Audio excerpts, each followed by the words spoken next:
I feel like it's kinda cool to hate on the new Super Mario Bros. Series now that we have Super Mario Wonder right around the corner. And yes, I do agree that these games were getting a bit stale, but they did bring in a bunch of cool new ideas and features that we have to give them credit for. And guess what? This is the plan with today's video.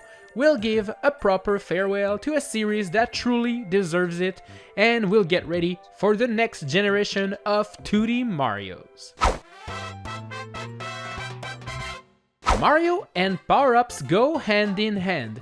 You literally can't have a Mario game without a couple of things that will transform your gameplay and give you new abilities. And while past Mario games have some pretty amazing power-ups, I do have a feeling that a lot of the power-ups introduced in the new Super Mario Bros. Franchise are some of the best we got. The Propeller Mushroom is such a cool power-up, and was one of the best ones introduced in the Wii version. The Ice Flower and Penguin Suit were also both introduced in that game series. And while not as iconic as the Fire Flower, they're still pretty badass. The Super Acorn was also pretty cool, so cool that it was also included in Super Mario Maker 2, and who can forget the Mega and Mini Mushrooms, which actually changed the way you play the level. As Mega Mario, you can destroy everything on your path, and as Mini Mario, you can walk on water, jump super high, and even run on walls in some of the games. The DS version also featured the Blue Shell power-up, which is not the most useful one, but it's definitely one of the funnest the franchise has. Sure, some power-ups may not be as iconic, especially the ones featured in New Super Mario Bros. 2, which were all centered around turning stuff gold and getting a million coins, but despite that, they were still all fun to play with.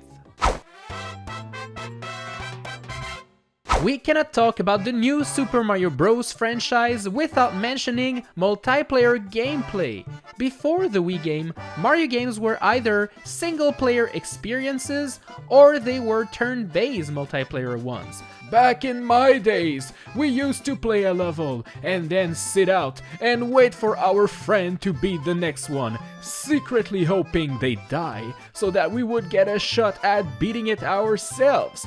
But this is a thing of the past. Now we play Mario games together, all at the same time. And while this may be a bit chaotic at times, it truly makes Mario games way better.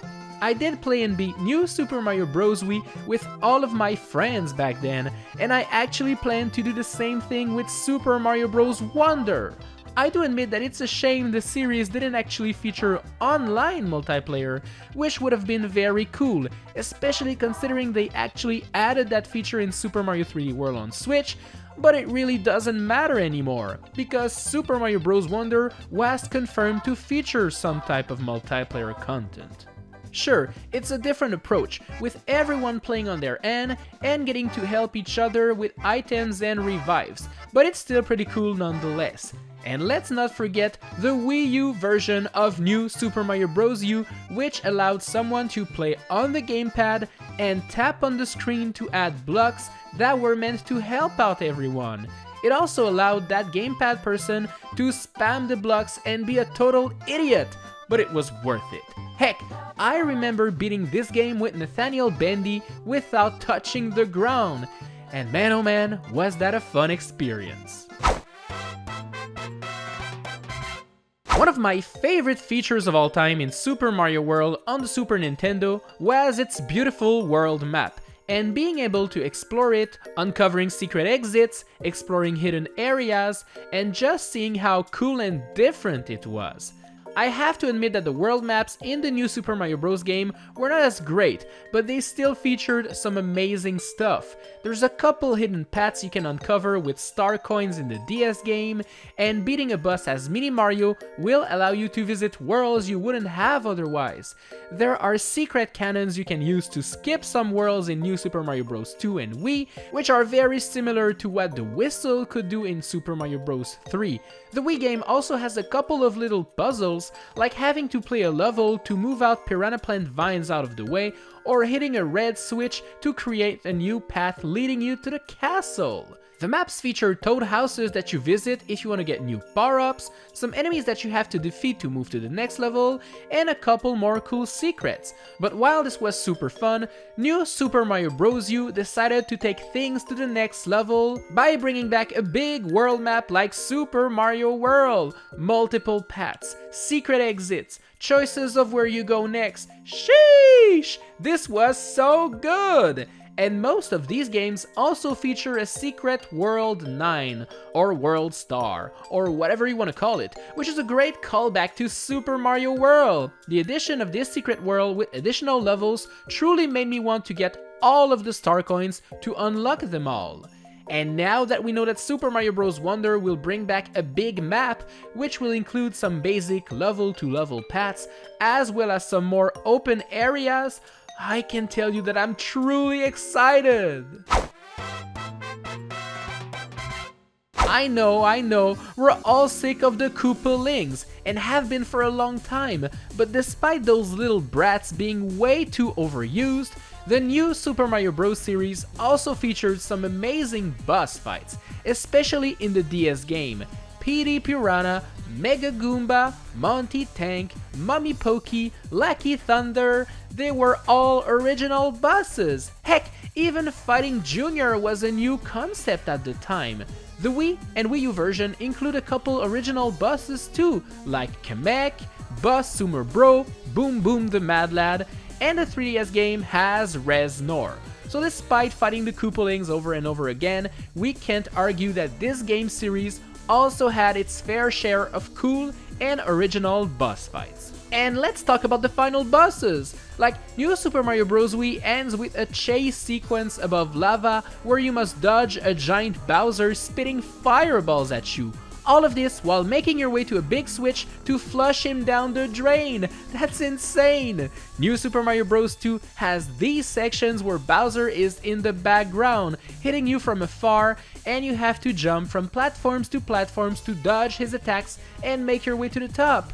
New Super Mario Bros. U's final boss is also pretty sick, with Mario having to eject Jr. from the flying Koopa Clown machine to then use it to attack Bowser. See, this is why I wanted to talk about bosses. It feels like everybody just remembers how overused the Koopalings were, but they decide to forget all of the cool amazing bosses and ideas.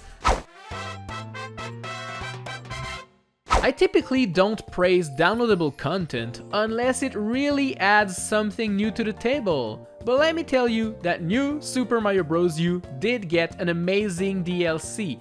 Released for the Year of Luigi, New Super Luigi U is a retelling of the story, but in a parallel universe where Mario is nowhere to be found.